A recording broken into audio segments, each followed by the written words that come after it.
자, 술가루 한 잔 할까? 좀 낯설게 들리실 텐데요. 이번에는 미국과 중국의 신기하고 획기적인 기술 이야기를 윤정희 기자 자세히 알아보겠습니다.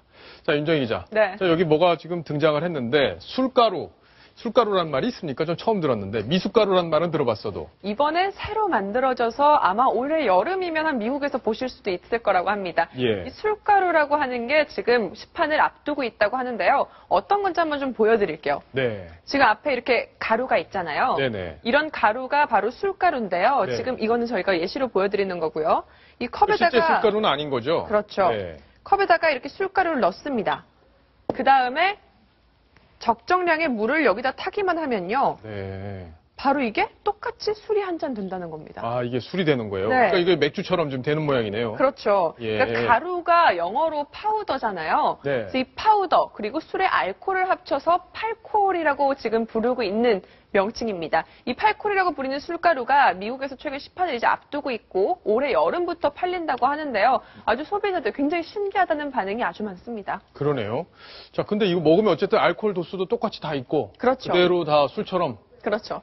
팔리고 있다. 그러니까 이 팔코올을 적정 분량을 이렇게 포장을 해서 판다고 해요. 그 예. 포장한 그거에 이제 적정량의 물만 넣으면 똑같이 도수를 가지고 있는 한 잔의 술이 되는 겁니다. 예. 자, 술에 대한 규제가 상당히 많은데, 뭐, 미국 내에서는 이 술가루에 대한 규제, 특별히 없습니까? 어떻습니까? 일단은 이제까지 굉장히 뭐 위험하다는 얘기도 많이 우려가 나오고 있는 게 사실입니다. 네. 왜냐하면 팔코올 일단 장점은 많죠. 뭐 여기저기 들고 다니기도 편하고요. 어디든 뭐 운송이나 이런 보관 같은 게 굉장히 편한데 이 장점이 바로 단점으로 이어질 수도 있다는 것 때문입니다. 그러니까 주류 반입이 금지되어 있는 뭐 경기장, 학교, 캠핑장 이런 곳에 쉽게 가지고 들어갈 수 있잖아요. 네. 몰래 가지고 들어가서 물만 타면 술이 되기 때문에 이런 보관 그게 뭐 유통이 좀 잘못될 수도 있다 이런 우려도 나오는 게 사실이고요.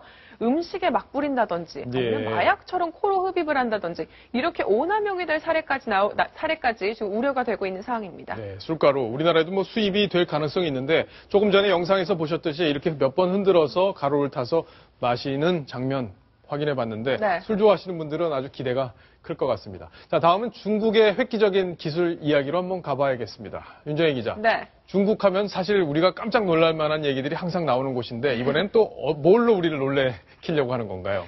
네, 중국에 건물이 하나 들어섰는데요. 예. 57층짜리 건물입니다. 지금 보이시는 영상에 나오는 게 지금 공사 과정인데요. 지금 보이세요? 왼쪽에 빨간색으로 적혀져 있죠? 네. 지금 저게 공사 시간입니다. 시간이요? 네, 그러니까 저 57층짜리 건물이 완성되는 데까지 걸린 시간이 무려 19일밖에 되지 않아요.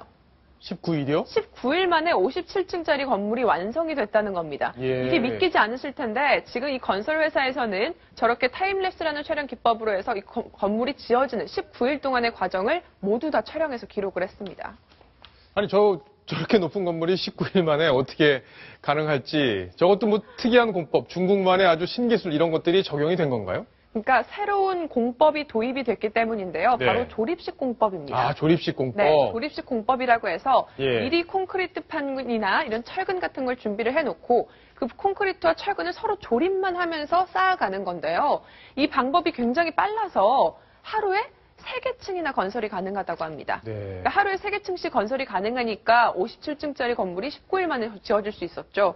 지금 저 57층짜리 건물에는 이제 주거용 800세대 그리고 4,000명 정도가 상주할 수 있는 사무실 등이 들어올 예정이라고 합니다.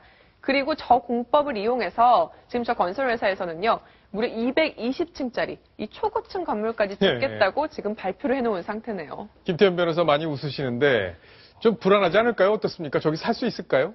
저는 안 살 것 같아요. 아니, 왜냐면 뭐, 건물이 빨리 진다고 그게 무슨 뭐, 안전에 위험이 있는 건 아니겠지만, 예. 우리가 이제 소비자 입장에서는 건물을 하나씩 좀 정성을 다해서 짓는 그런 건물에 살고 싶지, 저렇게 뚝딱뚝딱 조립식으로 짓는 건물에 산다는 건 사실 좀 예. 불안해서. 일단 남들이 한 10년 정도 살아보고 그 다음에 한번 생각을 해봐야겠네요. 사실 저게 공법이요. 장점도 상당히 많대요. 예. 일단 중국의 스모그가 굉장히 심하잖아요. 네. 공사 과정에서 만들어지는 이런 스모그를 대폭 줄였다는 얘기도 있고요. 그리고 콘크리트도 많이 아꼈다고 합니다. 예. 콘크리트 자체도 적게 들어가는 공법인데 말씀대로 이제 그 안전에 대한 그런 부분이 검증이 되어야겠죠. 예, 네티즌들도 반응을 내놨습니까? 네, 안전만 하다면 예. 이라는 안전을 우려하는 반응이 굉장히 많았습니다. 안전만 하다면 아주 인류 역사상 획기적인 기술이다라고 하죠. 그리고 중국, 이제 별걸 다 한다라는 반응도 있고요. 이제 별걸 다 하는 게 아니라 예전부터 별걸 다 해왔어요. 그렇죠. 또 안전한 거 맞냐? 저기 살다가 신경쇠약 걸릴 것 같다라는 반응들이 많습니다. 아무래도 지금 안전이 가장 큰 우려 부분입니다. 네, 어쨌든 중국에서 이런 획기적인 신기술이 계속 쏟아지고 있고 네. 한국을 추월하는 것 아니야 이런 얘기들이 나오고 있는데 건물까지 저렇게 빨리 짓는다. 정말 깜짝 놀랄 만한 소식이었습니다. 미국과 중국의 기술 이야기, 신기술 이야기 정리를 해드렸습니다.